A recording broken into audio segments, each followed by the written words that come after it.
Welcome back. For those that have been with us all through, we are now getting into our Kickstarter discussion, and we are going to be looking at the state of politics in the country today, understanding what is happening and maybe have perspective on the why and the how. What needs to be rectified?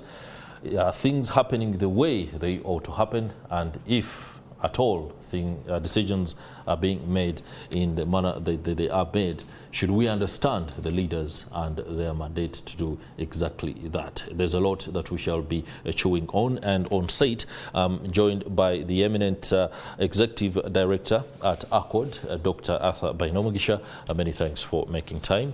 Thank you for having me, and good morning, viewers and listeners. And many thanks to you too, seasoned political commentator, senior citizen, Captain Francis Babu. Good morning, our viewers, and good morning for having us today in the studio. Yes. On this morning when it started a little bit of rain. You know, it's been cold. Started a little bit what? A little bit of rain. Okay, yeah.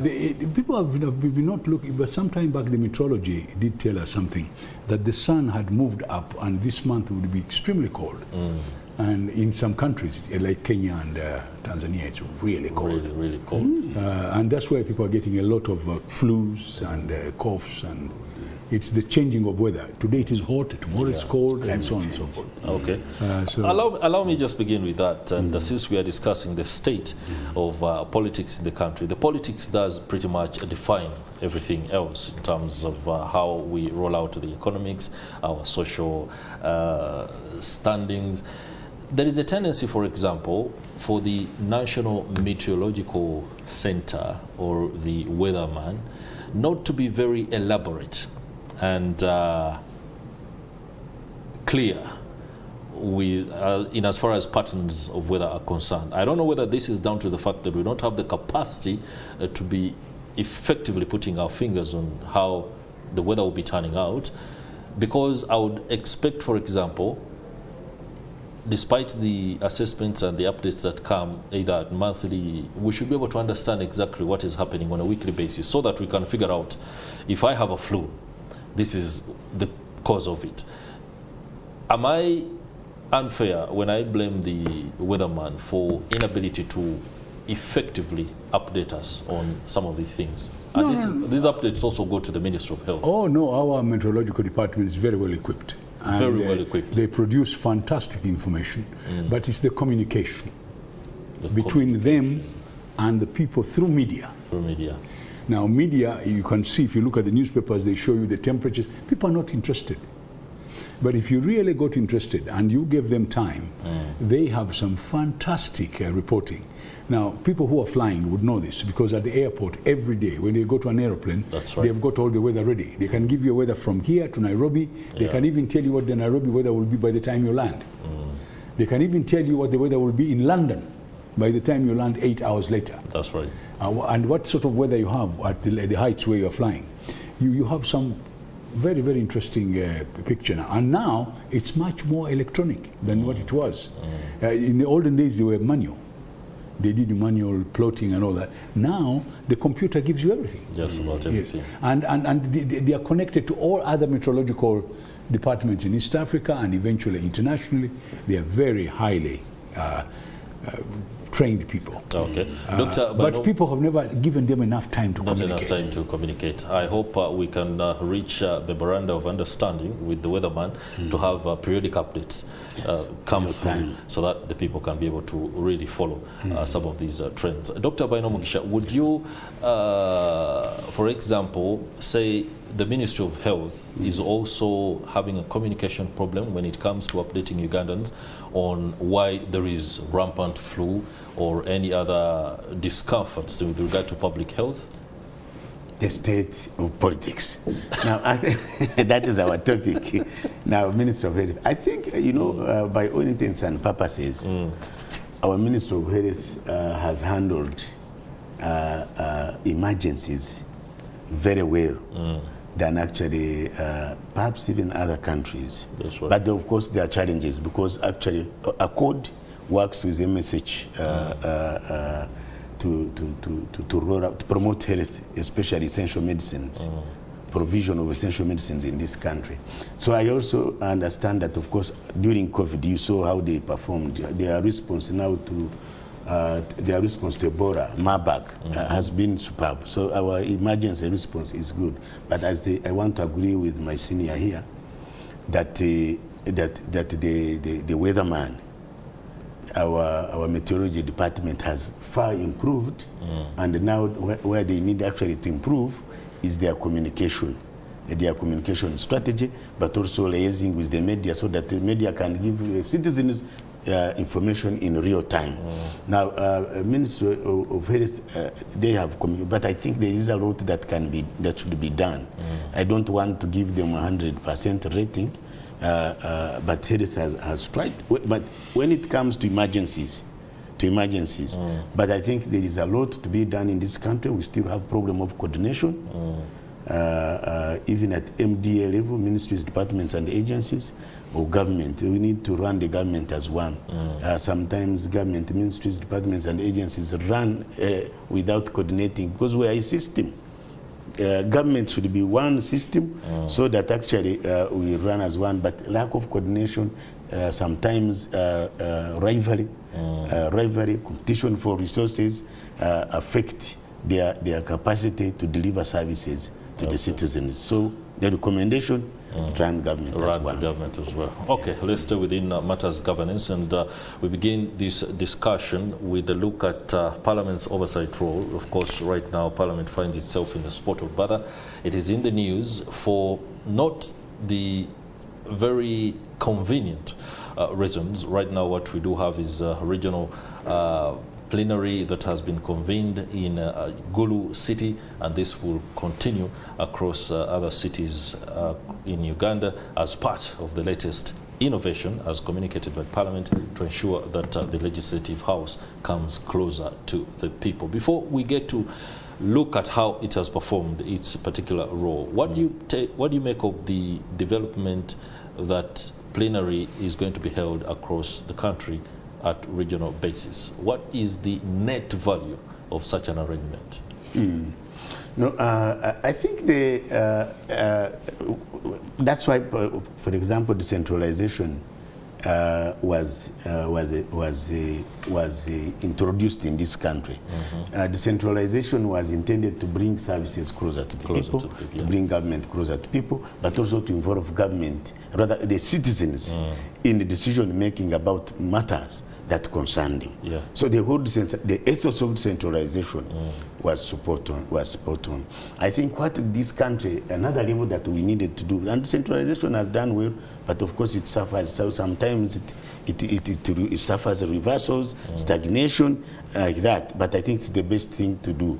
Now, Parliament, bringing Parliament close to people, the whole design would be is ideal for me, but of course it must also be implemented in context. For example, yes, people need to see their parliament in Guru. They need to see their parliament in Mbare. They are going to be in Masaka. They are going to be in Imbarara. My only thing now, and I hope that the citizens have been mobilized to participate, either on the screen or around there. But I don't know that preparation has been sufficiently done. But secondly, I think one of the issues I have with Parliament is now the economy, the state of the economy that we have now. We are not doing well. We are not doing well. Money is not in the pocket. Of course, the economists are telling us, Minister of Finance, the economy is recovering, is moving, but we don't feel it. But we don't feel it. We don't feel the money is not in the pockets. It is hurting. People are losing jobs, and so people are having one meal. So the economy, and it's not Uganda's problem, it is a global problem. So what happens when you have famine at home, when there's that pandemic? I think what people do is actually to save as much as you can, and then invest. So for me, the timing, the whole process is okay, bringing Parliament to people. But now, when you bring Parliament to people who are hungry, when you bring Parliament to people who is the Parliament which is highly blamed for the corruption scandals around it, and then I think people have forgotten that our Parliament has been highly tainted. And if I was a director of communications, because I'm a communicator, in mass communication. I would now be working on image building, branding, rebranding Parliament to rebuild the trust with its constituencies, with the citizens. That's right. Because now you are going to take, people are angry. People are angry about the Parliament. Then you bring the Parliament. It's not that this was in the budget. I think we should be spending now the time to create trust between Parliament and the citizens.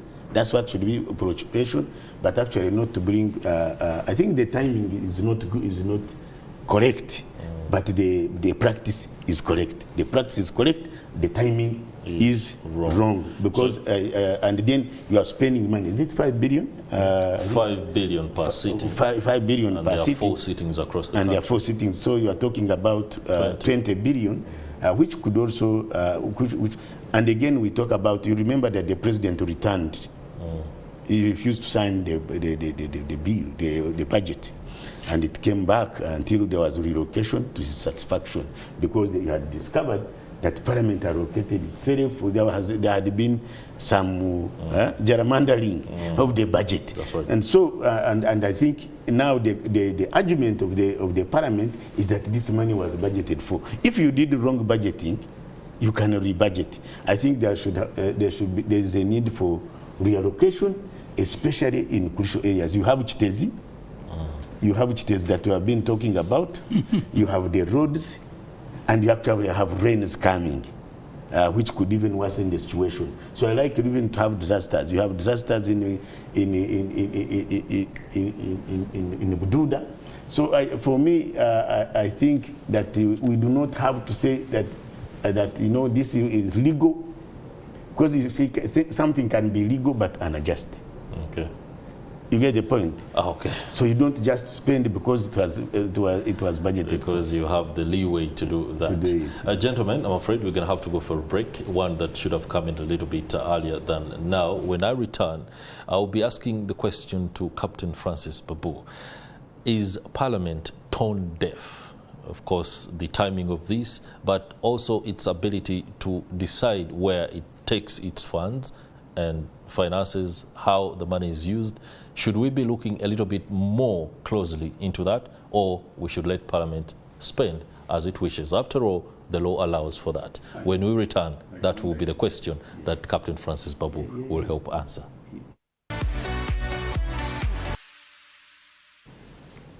Welcome back. I'm glad you're still with us. The conversation, of course, does continue behind the scenes, and when we return, that very tone is brought to you. I was asking the question earlier whether the leaders, especially Parliament and the Commission, are tone deaf with regard to what's happening in the country to choose and elect to hold an event as huge and significant financially as the plenary sittings across the country in selected cities, instead of channeling those resources into aspects that need to be dealt with at the time in as far as national importance is concerned. Captain Francis Babu has a very interesting perspective that should be able to offer us the kind of insight into how matters are conducted. The fact that the Speaker has the authority to constitute any other ground other than the precincts of Parliament into the sitting of the National Assembly on account of an emergency or inability to use Parliament is understandable. But to elect to put the process of legislation and debate anywhere on account of the fact that she can is simply unacceptable. Or am I getting it wrong? No, you're not getting it wrong. Thank you very much. On the face value and on political expedience and debate, some people say, no, we want people to see Parliament. But they elected you to come and sit in Kampala. They did not elect you to sit in your place there. That's one point. Second point, the small clause which is in there, I think it's 95. It allows two. It allows the Speaker to proclaim another place for a Parliament sitting because of certain things. The reason we put that clause in case if Parliament has had an emergency of fire, it's not small, so big enough for the people they have. And you remember when we had COVID, they were sitting outside Parliament. That's right. In the precinct of Parliament. They didn't go out. Then the speaker realized, yes, I've got a right to put it outside, but not very far. Yeah. I can come to the conference center. But even the conference center was small. So the whole point is that clause should not be read by itself. It must be read with something else in the Constitution. Now, something else on, I think it's number 5.2, which says that Kampala is the capital city. Capital city defined as the seat of government. Right? So the 3 arms of government sit here in Kampala. In the capital. In the capital. Taking it, the business of Now, the 3 arms. there is nowhere, and I want you to check in the whole world, there's nowhere where Parliament rotates. Had the framers of the Constitution wanted Parliament to rotate, they would have said Parliament shall rotate from region to region, and they would have built parliamentary precincts in those regions. That's point number one. That's point number 1. Yeah. Point number 2, and which is extremely important, we are not economically, viable to have such a fantastic. One guy said, "Oh, we people in the north have been suffering; the people in Kampala have been enjoying." That's the kind of argument. Then the chair, in a communication, says you can hold Parliament on Kampala Road. The authority I have, I can hold a Parliament on Kampala Road. Really, that is despising us. We need a bit of decorum. We need a bit of etiquette, for goodness sake. We are saying, yes, there's nothing wrong. By the way, thank you very much. You said the timing was wrong. I've been saying this continuously. We are having Kitezi. In fact, Parliament is not important now. Kitezi is more important. That's an emergency. That is our COVID. That is right. Are you with me? Yes. We need incinerators, and not one. Put 5 or 6 incinerators. In 6 months, there will not be a single rubbish in that place. And you will have produced yourself charcoal, by the way. So let us listen.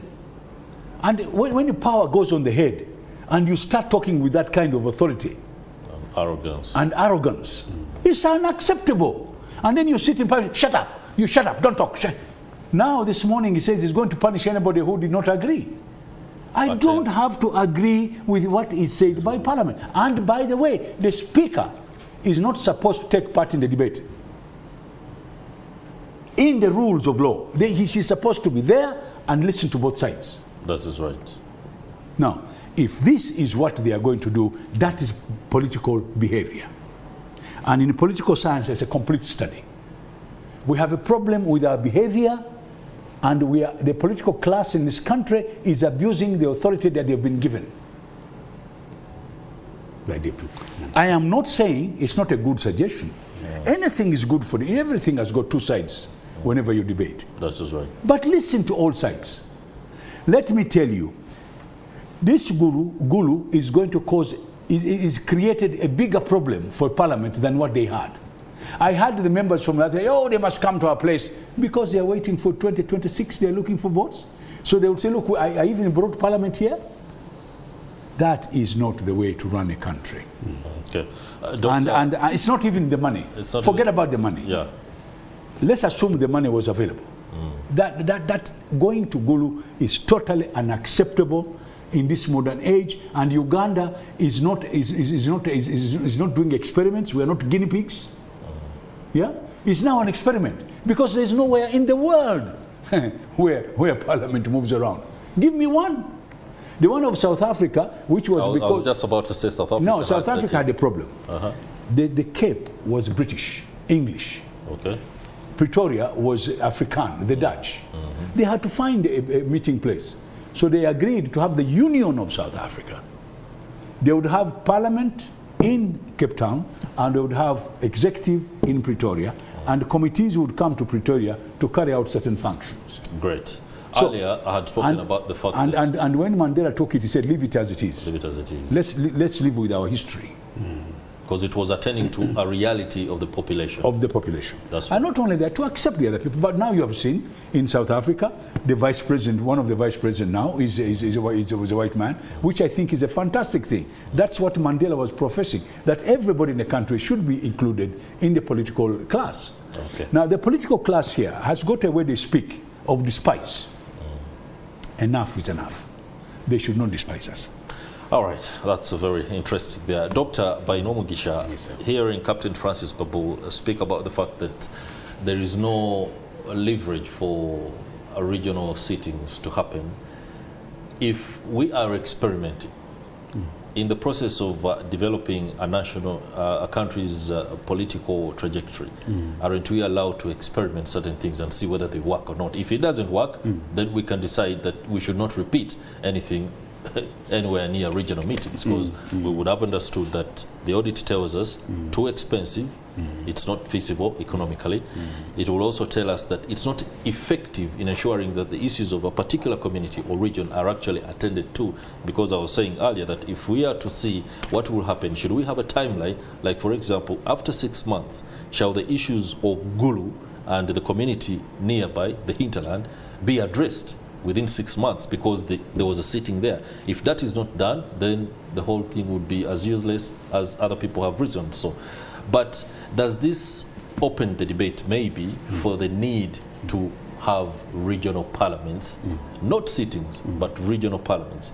We know Northern Uganda, Eastern, Southern, Western, so that each region discusses the matters within that region to the full extent, and then be able to simply transfer either resolutions and the debates to the National Assembly. Thank you very much. You know, democracy remains an experiment. And why it remains an experiment, it's always an endeavor to serve the citizens very well, to make the citizens have a say in how they should be governed and how they should enjoy the freedoms in their country. That's right. So there is nothing that stops us from experimenting, but that experiment must be within rule of law. And that is why I'm going to find out what Honorable Babu has said. If that contravenes the Constitution, then that is very bad, because everything should be within the rule of law. What does our Constitution say? So the idea of actually regional parliaments could be a very good idea, but then that would cause, of course, for a constitutional reform. To reform our Constitution and say that actually, looking at the history of this country and the desire to distribute resources, to create democratic ethos and culture, and bring government closer to the people, there is a need to have regional parliaments, maybe one in Guru, Mbale, Masaka, Mbarara, and so forth. But that must be in the Constitution, and I'm glad that there are so many reforms that have been actually kept at bay. That could be one of them. But doing it outside the law, I think is you would call it, I think, in judicial activism, this could be parliamentary activism. Yes. But going out, it's parliamentary activism. And actually, the people of Guru also, while there was some excitement in some sections, they said that on the order paper, there were no issues of Guru. And I think that calls for preparation then. That calls for preparation. Because now if you took the order paper that was supposed to be at Guru, and you are not discussing the pertinent issues, and people were raising in Guru, they are talking about restocking, they are talking about nodding disease, that should have constituted that. And as you rightly said, then that should come and constitute the national thing, because still we need to run this country as one. So we need the constitutional reform to provide for that, but also even this must be done in the context of the resources. How you use the national resources that are scarce. Is this the right timing? Is it going to actually help the people? Honorable Babu here was saying, and allow me to quote you, that the service providers that are going to cook food and everything are coming from Kampala. Honorable If they are coming from Kampala, then how would the people benefit? He alleged. Yeah. So maybe I'll be very No, not alleged. You can check. You can check it. It would be a very good thing to promote the local economy. That is right. So that people will supply the food and services from that area. Because honestly, and for me, we've been working with local governments. We support local economic development. That is right. And so we should have calculated. And that's why it should not have been led by intuition, but actually by seriously calculating the benefit do a cost benefit analysis, so that you know we are going there. Service providers are going to be people of the area. It's not even actually area, the entire This is for the northern Uganda region. Yeah, they are going to, I think, 2,000 rooms in terms of accommodation, in terms of food. So we would have left the place richer than what it is. But if you didn't prepare, it would be symbolic sitting. So moving forward, I want to advise our speaker that it looks, the experiment looks a bit good, but do it within the constitutional. So we talk about constitutionalism and rule of law. Do it within the constitution. Come here, accept these reforms, and we include it there. If actually it meets, because I know Tanzania has shifted the capital from Dar es Salaam to Dodoma. They have the East African Legislative Assembly, the whole thing in Arusha. That helps those cities to grow.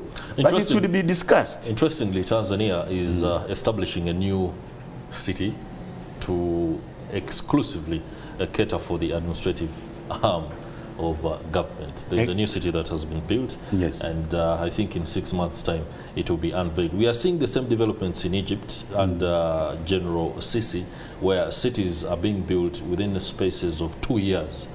And this is to attend to some of the challenges, including the fact that government and public service must be streamlined and reformed. But that's a discussion for another day. Allow me just pick your mind again on something that you may have forgotten to talk about, the aspect of, and this goes down to federalism, to allow for every region to make its own decisions and maybe direct governance. Is it a question that these sittings does bring to the table for debate? Should we say it's opening our eyes for the need to say Gulu, Mbale, Mbarara, and say Masindi, since within the whole region of Hoima, there is need to establish parliaments or mini parliaments? I don't know what works within the framework of legislation. Is that something that we should consider? Actually, it's not about parliaments, because actually that must be within the whole national, actually like our NDP.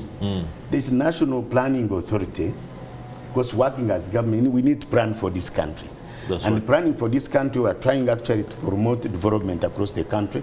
So if parliament is one of them, for me, I'm looking at decongesting government. So we could get decongesting government, but also taking the building the local economies. If we think the Minister of Agriculture, we can take it to Guru. We can take it to another Parliament. We can take it to another place, so that you are distributing these institutions of government with the intention of bringing resources to the people. But also urbanization. You see, what government did, these 15 cities, is a good thing, because urbanization is development. And it should be planned. So we need to plan for these cities, because what also has happened, 10 of them have been launched, but I think the launching is one thing, but matching it with the financing, matching it with planning, proper planning, because also you don't need slum cities like Kampala is. But planning shouldn't be difficult at this point in time. If I were a chief government planner, I believe that even right now we still have access to the plans of the cities as they were constructed in the 1950s. You could, for example, say, if we don't want to incur a lot of costs in planning new cities, why can't we establish another Mbale somewhere, another Masaka somewhere, another Kampala, as it was at the time? That would be a good one. But Captain Babu, yes, sir, the economy in Gulu has been touted to be benefiting immensely from this particular, right now I can call it a rollout of politicians right now. The concentration of politicians in the country now, in Gulu alone, is enormous. And the economy must be feeling it positively. But service providers must be. Yeah, thank you very much. Listen, I don't think there's a problem in anything if we can sit down and discuss. Yeah. We are having a conversation now on the issue. But people are giving us false information. We have a constitution. The constitution is very clear. We have a central government. Yeah, we have a central government. The central government had 3 options to choose during the constitution: decentralization, devolution, and federal system. In Britain, they have devolution. where Scotland has got its own parliament, chief minister, and so, and same with Ireland, same with Wales, and so on and so forth. In India, they have the same thing. There's nothing wrong. Sit down, discuss it. Say we shall have a legislative assembly in Gulu, and the person leading the executive arm will be a chief minister, and you give them all the powers. They will discuss from Gulu. There will be a house. There will be one. And by the way, people are using Gulu, people in Gulu. I don't agree with Masaka either. I don't agree with Mbarara. I don't. So let them stop using this Gulu thing. We people in this, we are suffering. No, this is not a matter of suffering. This is a matter of principle. It's a matter of good political behavior. It's a good that some of you should also have a little bit of decorum. You can't go on saying the things you are becoming authoritarian on Parliament. You're not becoming authoritarian on Kitezi. You're selectively authoritarian. Yes, selectively authoritarian. Oh, we can have a parliament on Kampala Road. That one I will attend. It will be like this thing Madame Musisi used to do. What was it called? A carnival. Carnival. So we shall have a carnival of parliament on Kampala Road. That's disgusting. Let us talk nicely. Even going to Gulu, we should have discussed. Because you have that small clause in which said you can proclaim parliament to sit anywhere you want. That is not power. That should be read a little bit more deeper. You must have what we call a spirit.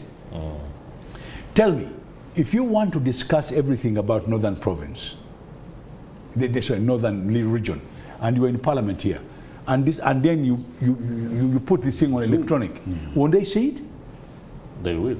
Yeah, just talk everything about the North. How do we tackle the other day, the president was in West Nile, and they were doing the power into West Nile, and they talked about, we saw it. Do you need to take Parliament there to talk about that power? See, we're being deceived by people who are looking for political expedience to clean the act.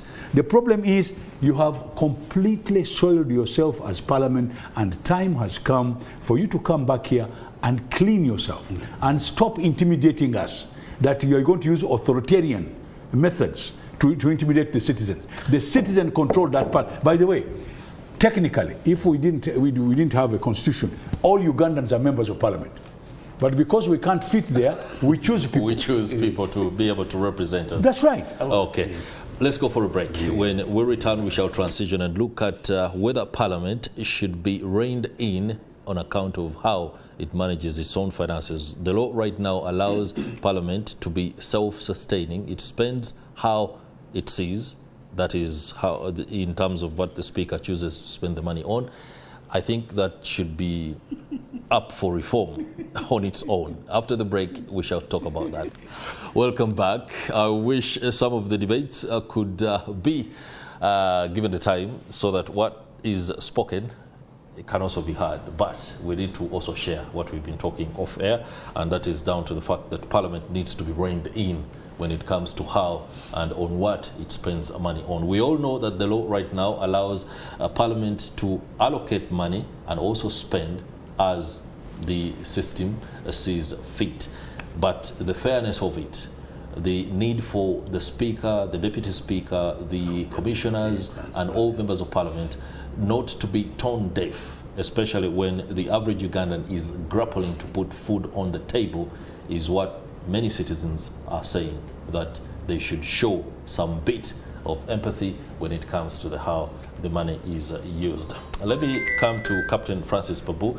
I spoke earlier about the fact that the economy in Gulu, and no doubt Mbale and all the other cities where the plenary shall be held, are bound to benefit immensely from the inflow of finances from politicians. We do know our politicians are big spenders, really, especially when the debates are done, and that is something that the local communities, of course, must be happy about. But you spoke about something that I need clarity on. Right now, I know there are allegations. You should be able to give me some bit of facts when it comes to the service providers who are providing some of the much-needed catering, hoteling services. No, that one will be done by the Auditor General. By the Auditor General. Yeah, I am not going to go into that. But Parliament should not think that we cannot carry out an oversight as citizens. As citizens. We want to know how they spend that money. right? It might be in the law, even the rule they make, they talk about oversight, but we want an oversight on Parliament, how they spend their money, whether they like it or not. That's right. Number two, the behavior. Let me tell you, arrogance. I have a lot of respect for our leaders, by the way. I am saying some of our leaders are extremely nice people. But then there are people who are coming out with the methods of arrogance, leading to authoritarianism. And this is not good enough for some of us. Now, when we talk about oversight, I've been very, very clear that the money which is budgeted, Parliament is number one in making sure the money is spent correctly. Now, if you are the person who checks others, you must set an example. That is right. Right? So Parliament must set an example how they spend their money. And not only that, when you talk about the city Parliament has been here for years. Has the poor man in Kampala improved? Did you know that we have 8,000 people who live on the streets of Kampala at night? They are homeless? Just meters away from Parliament? Yes. Did you know that we have Kitezi? It is. Did you know that we need to clean this city? So what has Parliament? You talked about, you alleged that members of Parliament are big spenders. I don't want to go there. Whether they are big spenders or not, that is their affair. But the important thing, Parliament being there, what has it done to Kampala economically? 70% of the economy of this country collected by URA is from this city. That's right. From all the businessmen. The next question is that money is taken to the consolidated fund, and part of that money goes to Parliament. In fact, it is Kampala feeding the consolidated fund to therefore feed Parliament. So if we want to sit here and pretend that we don't know what is going on, the administrative cost of government is high, and one of the reasons why it is high, there are 40,000 people in government, and part of it, 557 members of Parliament, get their salary from that amount. We have been following this. We have a lot of respect to our leader. We don't want even to talk about it. It is something that we should respect. But for goodness sake, don't turn us into momos who will just watch you and you do things the way you like. That is wrong. You're a member of Parliament. You should have a little bit of humility. You should have decorum. Yeah. And the people of Uganda should respect you because you're a good leader. Not to sit there and tease us. No, it's totally wrong. Now, I want us to end with this one. We are free to sit down and discuss that each region. Remember when our speaker died? The LC3 and LC5, they had a special sitting. A special sitting. Did you see the way they debated? Are you telling me this Parliament is better debater than those guys? No, absolutely not. So why don't you finance those local people to debate their issues? Why don't you, therefore, if you feel the Parliament of the district is too small, why don't you make it bigger so that we have regional parliaments? That we need to discuss. If you feel you want to go to the people, we have already gone to the people by decentralizing this government. All right, but the decentralization is being abused because you are running it. I think one permanent secretary made sure that every money collected by the central government, by the decentralized government, comes back to the center. So we are back to unitary government. We better be very careful. I think somebody is playing games with us, and I'd like to appeal. I mean, I'm now appealing to a friend. It's not that we're saying this thing because we don't like you. We like you very much. But if you feel you want the regions to see this, we can get every football stadium. We put there very big screens and allow Parliament to debate and people go and watch it. They don't have to move. We are electronic. The Gen Zs in some countries are using telephones to strike. That is right. I'd like to end by saying that, please, for goodness sake, you've had your experiment, you've had your tourism, because this is tourism. Bring it back where the Parliament is supposed to be. And if you want to become tourists, already, by the way, before that, let me tell you, you know that committees have been moving throughout Uganda? Committees of Parliament. They've been going to check agriculture. They've been going to check whatever is being done. They've been going to check roads. They've been going to check the generation of electricity. They even were in West Nile when they were commissioning the electricity there. So really, this parliament has been moving in committees. And if you feel that the people from that region, they should get all the people from that region to go there and sit down with the local authority, because you are now despising the local assemblies we put there. You are despising the district council. You are despising the LC3 councils because you say you are bigger than they are. Dr. Bainomugisha, speak about reforms in public finance and being able to help Parliament perform better its oversight role to be a critical checks and balances tool when it comes to the how and where money is spent. You know, Uganda in 1995, Ugandans in 1995 promulgated this constitution. We gave to ourselves a constitution that actually embraces the principles of democracy. That's right. and that constitution produced these three institutions, the three arms of government, the legislature, the executive, and the judiciary. And these are guided, they are supposed to check each other under the principle of checks and balances and separation of powers, so that then the citizens can get better services or can be well governed. So what I'm saying for our members of parliament, and of course including the speaker who is elected from parliament, then we must subject ourselves, each one of us, because we gave ourselves that constitution, and the preamble of that constitution recognizes where this country is coming from. And therefore the issue of authoritarianism is being checked by that constitution. Now, so coming back to the issue of the budget,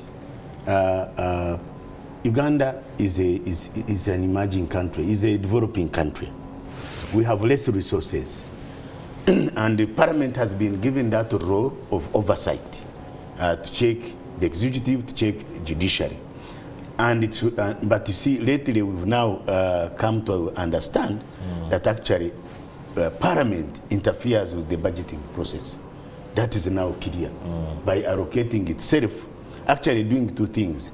You see, their job is appropriation, but they have also been involved in making sure actually they usurped the role of the executive, and therefore fusing their roles, which is not good. So.